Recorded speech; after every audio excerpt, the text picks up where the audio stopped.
All right, Kevin, quarterback position. Will Levis comes in from Penn State, wins the job, turns in a nice season, 24 touchdowns, 13 picks, completes 66% of his passes, which is a serious upgrade compared to what he had shown in his time on the field before that. And, of course, he's a running threat. He chipped in with 9 touchdowns, so he counted for 33 touchdowns. So Will Levis is back. You would think he's only going to get better and more comfortable with this offense, regardless of who the offensive coordinator is.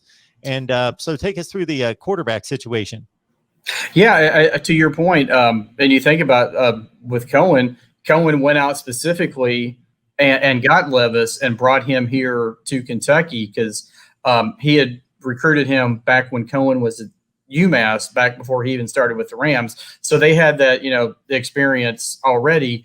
Yeah, like I said, it's Levis's job to lose. I think he's not going to lose the job, let's face it, unless something crazy happens. But yeah, as you said, he had such a great season a year ago. As you said, the 2,800 yards passing, 24 touchdowns, and just another year. I think he's only going to get better and better. He actually tossed around the idea of putting his name in for the draft, but then decided, no, I'm coming back for another season. So I just said, I think he's only going to get better and better this year. I look for, the biggest thing with him, which we've always talked about, has been the turnovers. He's got to cut down on the interceptions and cut down on the fumbles. And if he can do that, I think he could be a top 6 or 7 SEC quarterback this year. So he's obviously your QB1. Behind him, you have Bo Allen from Lexington Catholic. He hometown player. He came in, played a little bit 2 years ago.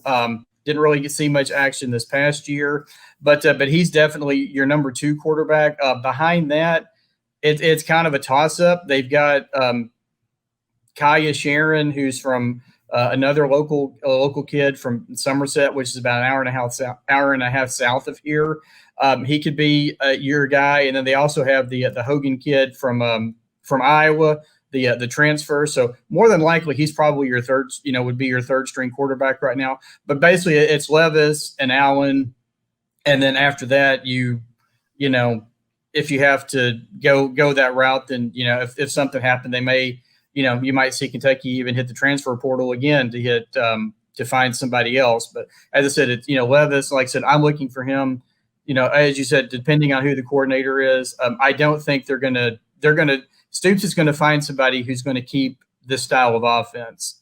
What another name that people do, bring back Eddie Gran for a year. Gran is actually on, talking about the consulting thing. Gran is actually on Stoops' staff now as kind of a consulting role. So I don't see that one happening either. But anyway, but they said it's Levis, Bo Allen, and then after that, probably the transfer from Iowa.